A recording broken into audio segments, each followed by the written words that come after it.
Bismillahirrahmanirrahim. Assalamu alaikum, dear students. How are you all? Hopefully, everyone is doing well. We are here with another chapter number 5, solids. ठीक है, और इसमें हम लोग अभी इसके पास्ट पेपर के एमसीक्यूज देख लेते हैं. सो हमारे पास पहला एमसीक्यूज है. The coordination number of Na in NaCl crystal is. अब हमें पता है कि जो हमारे पास सोडियम होता है, ठीक है, उसके इर्द गिर्द 6 जो है वो क्लोरीन के जो एटम्स होते हैं या आइंस जो होते हैं वो उसके साथ अटैच्ड होते हैं. ठीक है, सो इसका कोऑर्डिनेशन नंबर जो होगा वो भी क्या होगा, 6 होगा. In the structure of sodium chloride, each sodium ion is surrounded by chloride ions. तो ये मैं अभी आपको बता चुकी हूँ. तो इसके अंदर 6 क्लोराइड आइंस होते हैं. नेक्स्ट है हमारे पास which one of the following have highest lattice energy.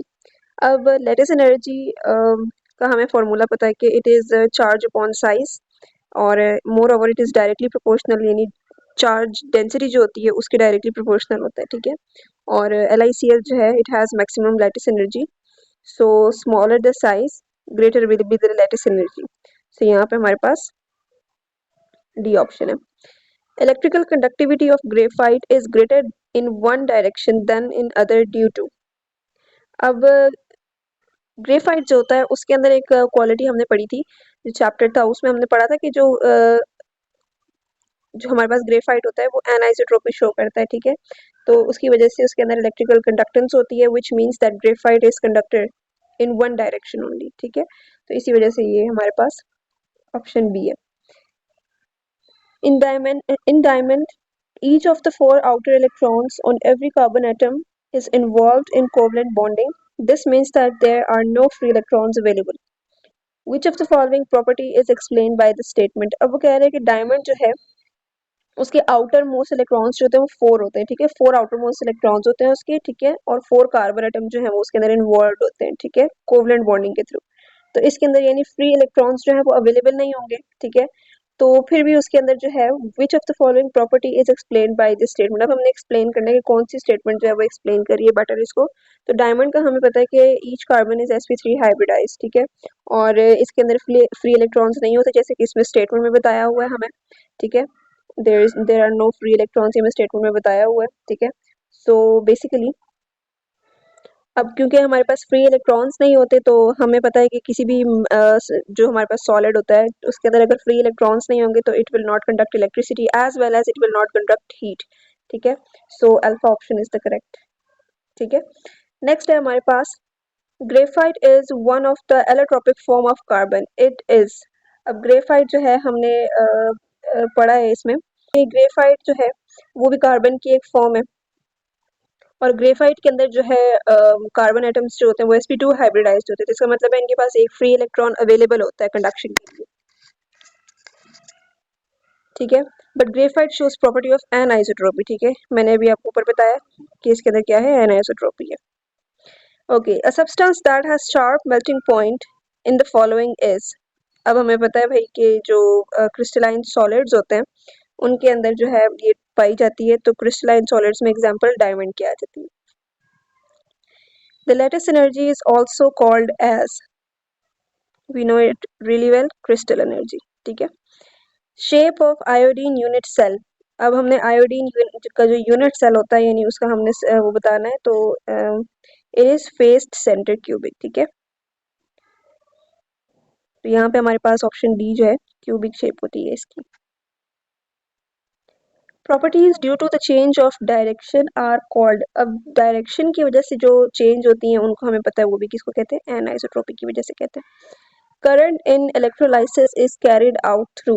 अब जब हम लोग कोई भी एक बनाते हैं, एक सोल्यूशन सा बनाते हैं. ठीक है, तो उसमें जब हम लोग कोई भी आयनिक एक कंपाउंड डालते हैं तो उसके अंदर हमारे पास इलेक्ट्रोलाइसिस जब कंडक्ट होती है तो वो जो आइंस होते हैं वो डिफर हो जाते हैं, यानी इलेक्ट्रोड्स और जितने भी हमारे पास प्रेजेंट है ना एनोड और कैथोड उसकी तरफ आइंस की मूवमेंट होती है. लेकिन यहाँ पे ये पूछ रहे हैं कि करंट जो है वो किन की वजह से कैरी होता है, कि जो इलेक्ट्रोड्स होते हैं उनके अंदर नेगेटिव आयंस की वजह से होता है. ठीक है, और जो हमारे पास इलेक्ट्रोलाइट होता है उसके अंदर जो है पॉजिटिव आयंस की वजह से. तो यहाँ पे 2 ऑप्शंस करेक्ट हैं, तो हमारे पास डी ऑप्शन है. ठीक है, The smallest part of the crystal lattice has all the properties of the entire crystal. This is called. अब हमने यहाँ पे सिर्फ डेफिनेशन वो करनी है कि unit cell is the smallest part of crystal, ठीक है, इसकी कैरेक्टरिस्टिक्स जो होती हैं या प्रॉपर्टीज जो होती हैं वो इंटायर क्रिस्टल जैसी होती है, ठीक है. It was simple this definition. Next is the smallest building block which belongs to whole information about the crystal. तो ये भी हमारे पास क्या है, ये भी हमारे पास यूनिट सेल है. Which type of solid is called as atomic solid? हमने atomic solid का बताना है, तो atomic solid जो होते हैं वो covalent solids को कहा जाता है, ठीक है, जिनके अंदर covalent bonds होते हैं, ठीक है, they are called the atomic solids. The molecule of iodine forms the. अब हमने बताना है कि इनके अंदर कौन सा बॉन्ड होता है, तो इसके अंदर हमारे पास it can exist in the form of molecule, ठीक है. Iodine can exist in the form of a molecule, so it will form a molecular crystal.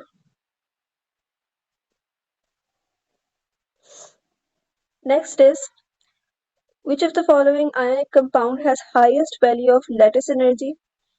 So हमारे पास जो सोडियम और फ्लोरीन है both has small ionic size, ठीक है, among all the other options. So therefore NaF has maximum lattice energy, alpha option. Which one of the following is the example of polar molecular solids? अब polar molecular जो solids होते हैं आपको पता है कि वो पोलर सॉल्वेंट्स के अंदर एक तो मतलब जब उनका आयंस बनता है तो वो भी सिस्टम होता है उसका. इसके अलावा वी नो दैट कि आइस जो होता है वो एक यानी वाटर से मिलके बना है, ठीक है, और वो एक पोलर जो है उसको हम कह सकते हैं ये एक पोलर सॉल्वेंट सॉलिड है, ठीक है. Which one of the following pairs of compound is not isomorphic in nature? अब इसमें जो AgNO3 है और इसके अलावा KNO3 जो है हमारे पास, इसके जो क्रिस्टलाइन स्ट्रक्चर्स हैं उनकी जो वो डिफरेंट है, ठीक है, और इसके अलावा इनका जो साइज है यानी जो एटॉमिक रेशियो है उनकी वो सेम है, ठीक है. इसी वजह से ये एक दूसरे के आइसोमॉर्फ है. और आइसोमॉर्फिज्म होता क्या है, आइसोमॉर्फिज्म यही होता है ना कि उनके जो स्ट्रक्चर्स जो होते हैं वो डिफरेंट हो लेकिन एटॉमिक रेशियो जो होती है वो उनकी सेम हो. So this is basically the correct option. Next है हमारे पास small diffusion in solids is due to. Now diffusion is not present in the solids due to absence of translational motion, ठीक है, तो हम लोग ये हमारे पास करेक्ट ऑप्शन है. amorphous solids, अब हमने इसमें थोड़ी सी करेक्टरिस्टिक्स बतानी है. so the crystalline part in the amorphous solids where the arrangement of particle is regular, ये हमारे पास होता है यानी amorphous solids होते हैं, ठीक है, रेगुलर इसकी अरेंजमेंट जो है एक तो. जो हमारे पास amorphous solids होते हैं उनके अंदर जो अरेंजमेंट ऑफ पार्टिकल्स होती है हमें पता है कि इट इज़ नॉट रेगुलर, सही है. क्रिस्टलाइन में ये होता है कि ऑर्डरली अरेंज्ड होते हैं वो, लेकिन क्योंकि amorphous में ऐसा नहीं है सो हमारे पास C option is the correct.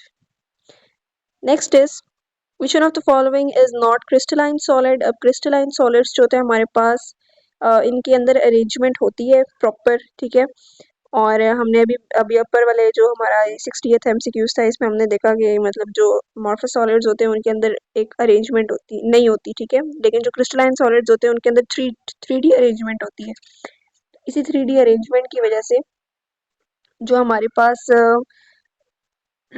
हमें देखना है कि विच one of the following is not a crystalline. तो हमें पता है कि कॉपर सल्फेट जो है ये भी हमारे पास क्रिस्टलाइन होता है, ठीक है, शुगर जो है ये भी क्रिस्टलाइन इन नेचर होती है, सोडियम क्लोराइड जो है it is also in crystalline form, ठीक है, तो जो रबर है इट इज नॉट, तो ये हमारे पास amorphous है, ठीक है. Nature of diamond of a solid is. Now we have to discuss the nature of diamond.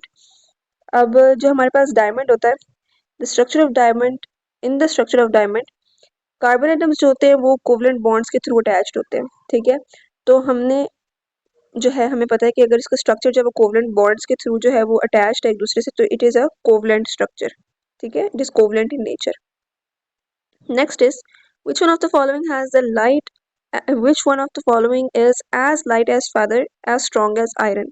अब हमने बताना है कि जिसका अगर हम लोग उसको वेट वेट के हिसाब से देखें या हम लोग उसके देखें तो हमारे पास कौन सा ऐसा स्ट्रक्चर है जिस जो फेदर की तरह लाइट है लेकिन आयरन की तरह स्ट्रॉन्ग भी है। सो ग्रेफाइट तो हमें पता है कि ग्रेफाइट और जो डायमंड होते हैं ये तो कार्बन के एलोट्रोप्स हैं, ठीक है। और इसके अलावा मरकरी जो है ये तो ये हमारे पास लिक्विड फॉर्म में होती है। तो हमारे पास जो ग्रेफीन है, graphene is a single layer of carbon atoms, ठीक है। और इसका जो स्ट्रक्चर होता है वो हेक्सागोनल होता है, यानी लैटिस स्ट्रक्चर जो होता है इसका वो हेक्सागोनल होता है, ठीक है। तो ये हमारे पास टू डायमेंशनल जो है एक मटेरियल है। तो इसके अंदर जो है मैकेनिकल, इलेक्ट्रिकल और थर्मल प्रॉपर्टीज भी पाई जाती हैं। So graphene is the correct option. Hopefully these MCQs were helpful to you. Next time इंशाल्लाह डिस्कस करेंगे आगे ऑनवर्ड्स, जितने भी हमारे पास एमसीक्यूज रह गए हैं उन सबको हम इंशाल्लाह डिस्कस करेंगे। Thank you so much. अल्लाह हाफिज़।